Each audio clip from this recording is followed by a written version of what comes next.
Our next speaker is Jeremy Maestas. He's an ecologist and the National Sagebrush Ecosystem Specialist with NRCS, the West National Technology Support Center out of Portland, and he's going to be talking about tapping soil survey information to assess resilience and resistance of our sagebrush ecosystems.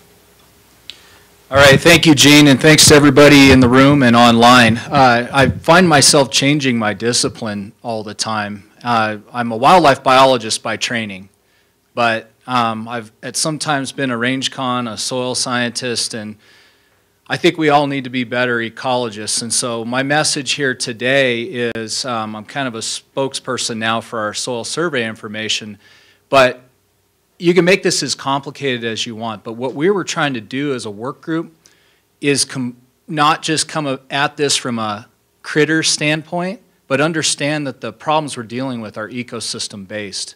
And so we have to find a way to integrate those other biotic, abiotic components that allow us to manage those threats. Everything I'm going to talk about is part of a manuscript we published in Rangelands. I want to acknowledge my co-authors and especially our rock star Steve Campbell, who's a soil scientist on our NRCS West Technology staff. Love this quote by Dr. Rick Miller, emeritus professor at Oregon State University, because I really think it summarizes what we're trying to do. Being a good ecologist requires being a good detective.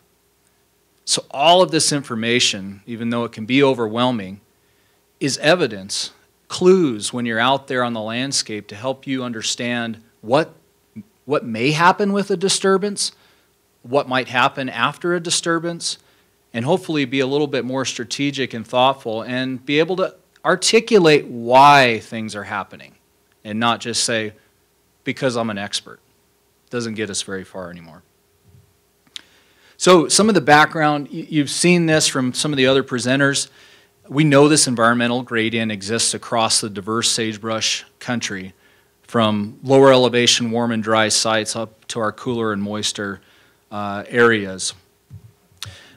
But we've really learned a tremendous amount in the last 10 years. A lot of science from diverse partners across the range, kind of really documenting some key elements that drive the resilience and resistance of sagebrush ecosystems. And if I were to simplify it down, it essentially comes down to what's happening below ground affecting what's happening above ground.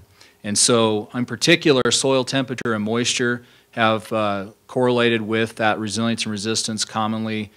And then, of course, the vegetation composition and abundance, really crucial. But I think the big aha moment for our group as we tried to figure out how are we going to deal with this at multiple scales. We have okay information on vegetation through some of the coarse scale mapping that's been done, but the light bulb flickered on when we realized that we might actually be able to get soil temperature and moisture information out of a widely available data set through the National Cooperative Soil Survey Program. So what are soil surveys? A little tutorial. Again, dangerous territory for a biologist to talk about, but in a nutshell, it's just this process of classifying soil types and other soil properties across a defined area. Data are usually collected via field sampling combined with some remote sensing and interpretation, used to predict site potential and limitations in soils. You know, this kind of originated in the East where we had a very, agronomic purpose for doing it, but now we have a nationwide soil survey program that's been going on for a long time. That information is disseminated through a wide variety of reports. You might remember the old white books that you now use to prop your computer monitors up with. That's all been replaced with the NRCS Web Survey. All of our published soil survey information is free and widely accessible through that. And there's even cool apps that we partner with UC Davis. You can go to this for your iPad or iPhone, download the Soil Web app. It's extremely useful when you're out in the field. So what did we do? We actually took and tried to come up with a range-wide data set. This is all existing data that was out there but perhaps wasn't compiled into one place and readily accessible. And so for facilitating this effort, we combined two data sets. You'll hear the acronyms SERGO and StatsGo. Here's what those are. The SERGO is our more refined, better product soil survey geographic database. Actually has field inventory and interpretation mapped at a scale of about 1 to 24,000. So on this map, certified SERGO is complete. That's the blue. Green is and yellow are kind of the available and then draft products. The other product where we just haven't had the funding to actually go in and do intensive mapping efforts are commonly some of these large, either Forest Service or BLM dominated county areas, still working on that. That's called our StatsGo 2 product. We came in, we filled the holes with a much coarser product just so we had a seamless map and data set across the range. Far from perfect, but it's at least something for us to think about and visualize. Very generalized data set. And the thing we were most interested in harnessing initially out of that data set were the soil temperature and moisture regimes. And so as part of soil taxonomy, they actually have this pretty elegant way of classifying soils, and one of the key elements is this taxonomic soil temperature and moisture. And so we'll talk a little bit about these terms. It's a bit Greek to most folks, but you can see the gradients from hypothermic to pergillic on the cold temperature and moisture. On the drier end, you might say it's aridic. On a wetland site, it might be aquic, okay? And then these are further refined into moisture subclasses, which I'll talk a little bit more about. And so when we talk about a site, we might say it's a frigid, aridic Wyoming big sagebrush site. And fair warning to those scientists out there, if I get your manuscript and peer review, I'm going to ask you information about the soil temperature and moisture that you can now harness, because it really matters in terms of the response we're going to predict. Okay, because we're working with a really interdisciplinary team, we had to run this all through Google Translate and say, put this in English, right? So I want you, we can all do this, we can learn these soil taxonomic names, but as a bridge to the public and others, we can think this way. So in the publications, you'll see we've translated some common names. These may not be things our soil scientists use, but we're working with very diverse audiences, so we wanted to come up with something a little more useful for that purpose. So on the soil temperature regimes, mesic actually means the warm end of the spectrum. Frigid is cool, cryoc, cold. Soil moisture regimes, aridic is dry, and so usually less than like 12 inches of annual precip. Xeric would be a winter moisture regime, and so think about everything kind of west of the Rockies. And then ustic is that summer moisture where you get out in the Great Plains and they get a larger portion of their precip coming in the summer as rain. Here's what that allows us to do, and you've seen this map before, but this for the first, when I ran over to our soil scientists and we produced a little mock-up of this, about fell out of my chair because I'm drilling into all the places I've worked in the West and say, that's why the Wyoming Basin looks so much like this part of Oregon, and you kind of start to put two and two together, and it's not everything you need, but at least we can have a surrogate of that site potential, what might be going on in terms of landscape R&R based on just the abiotic information we have access to. So we went, and I'm giving you a little more of the nuts and bolts of the maps that have been shown before. We took those soil temperature and moisture regimes down to the subclass, assigned them a common name, tried to identify the common vegetation, Wyoming, or big sagebrush communities you'd find there, and then did expert-based rating process where we assign these high, moderate, or low categories. And that's where this type of product comes from, right? So this is a really simplified tool for large landscape planning and analyses, right? So I'm going to walk you down to the site scale, but this is really a blunt objects for us to communicate with we have people in, DC policymakers, interested in why we're asking for $100 million for, ES&R, fire rehab. These are the types of communication tools we can use to articulate that why. At the project scale, for those land managers out there, this core scale information provides landscape context. When you're planning, this is an actual project in Nevada where they're planning fuel breaks right in the middle of really important sage grouse habitat. And, in an NEPA document, I would be thinking about, here's what I'm dealing with, you guys. I've got a landscape just, bright red. If Humpty Dumpty breaks, we might not be able to fix it. And so it's just support information to help set that context for where you are in the world.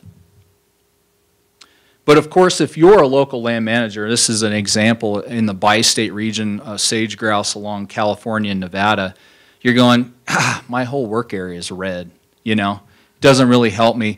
So that information's not that useful for that scale. And in the data sets we've aggregated and are all available, you're going to want to pull out this actual soil temperature and moisture regimes down to their subclass. And this is you can see the nuanced gradient in the colors here. You get a much more refined picture of, how that environmental gradient plays out on the ground. But at the end of the day, when you're standing in a pasture or a potential treatment polygon, there's really no substitute for boots on the ground to actually collect some information. And we don't have a great way to spatially depict this, and I'm not sure we would want it, right? You got to realize we're taking as much information from the landscape level to say, why am I working where I'm working? And then when you take the 2-hour trip out to your field site and start kicking clods, you're going to need more information on the soils and vegetation on that site to really help you. And that's where these field guides that Rick Miller and others have put together are such a helpful resource, because they actually walk you through that thought process of what are the key questions to ask, what should we be looking for. And one of the things that we realized with the soils data we had is several of the questions and the components on this field score sheet were also pieces of information we had at a soil map unit scale. And we could harvest that and provide a packet to land managers before you ever go out to the field to just get your head thinking about what you might encounter. And so within our Web Soil Survey website, NRCS's Web Soil Survey, you can now generate a resilience and resistance score sheet soils report wherever we have SERGO published data. So this won't be in those areas with an unpublished survey, but for most areas, you can run this report for your project area, and it's going to give you a ton of additional information beyond just temperature and moisture, right? So you're getting a typical soil subsurface profile. You can get some depth to restrictive features and a lot of other useful information that helps you think about what's happening in that upper 20 inches of the soil profile that's influencing roots and the plants that we actually need to resist invasives and eventually bounce back after fire and other disturbance. The cool thing about Soil Survey is it's very hierarchical, and so you can go from large, major land resource areas on down to ecological sites. Ecological sites are kind of a grouping of similar soils that produce with similar potential for vegetation, essentially. Within those, there's a variety of interpretive information and these state and transition models that give you a mental idea of what might happen on a site with certain disturbance and some of the pathways that you might be able to suspect happen there. Now, if you don't have ESDs for your particular site, you're missing information here and there. The science framework, as part of that, we actually developed some generalized state and transition models based on this resilience and resistance concept to deal with areas where we didn't have this more refined information.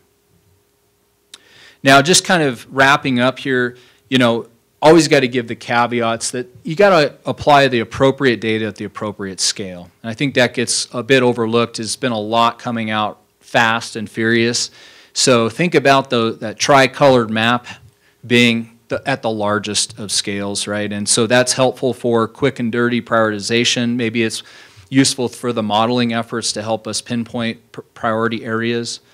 But we're going to want to step it down to these other data sets as you get a little closer to the ground. And then, of course, any good soil scientists would warn us that, they're not able to verify every polygon in the field. And so they're doing a bit interpretive, and sometimes that, especially in these large rangeland settings, there could be some errors. So my take-home advice is grab a soil scientist, take them to the field with you, if nothing else, to dig the hole and tell you a little something about what's happening on that area. So to wrap up, my key messages really are, it's really critical to use soils information, whether you get it through us or through a local expert, because what that's doing is it's helping us predict vegetation responses, put the right strategies in the right places, mitigate that risk of those undesired state shifts. How likely are we on this area, if we don't intervene, for that to move from a desired sagebrush state to perhaps one dominated by annuals that we can't come back from.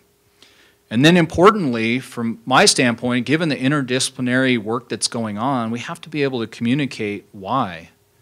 Why these things are needed. And I think this language, pulling together the evidence of the abiotic and biotic, in the framework of R&R, allows us to do that more effectively across, technical and policy-making decision makers. So with that, I have to acknowledge our soil survey program. We have an incredible cooperative soil survey that's been going on for a long time, hardworking folks who've just produced this incredible data set. And shout out to my colleague Kurt and Jenny Moffitt, who are here, and a good sounding board for me there locally in Redmond. But appreciate all of their work. The WAFA Fire and Invasives Working Group, who really, Ken Mayer and his leadership, pulling together an interagency, interdisciplinary team to really say, how do we fight our way out of this mess? And I think we have compiled an incredible amount of science and a pathway for people to manage in that trajectory over time. Here's a few websites I'd turn you to for the data, and if you have any questions whatsoever, please feel free to reach out to me. So thank you for your time.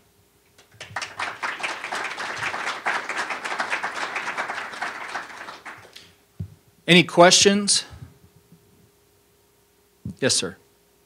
So the data set that's downloadable there, is that based on dominant single component, or is that an aggregate feature? So there were 3 components? Yeah, you know your way around soil survey data, don't you? So the question was, is this soil data set based on the dominant condition or other methods of determining that? And we did use the dominant condition. So when you're depicting soil map units consist of, they may have multiple components within them, but we can't really depict that spatially, and so you kind of have to pick a method, and the one we used was the dominant component. So that, one polygon might have actual, major pieces of information within it that you would want to display, and we just went with, the largest proportion of that particular map unit. Dominant condition. See, I knew Kurt and Jenny are keeping me honest. Dominant condition, not dominant component. Thank you. This particular interpretation, most components are going to match when it comes to where they should with the temperature moisture reading. So there shouldn't be a lot of variation across the components. Yeah, no, there's not a lot of variation in those components. So we're good. Thank you very much.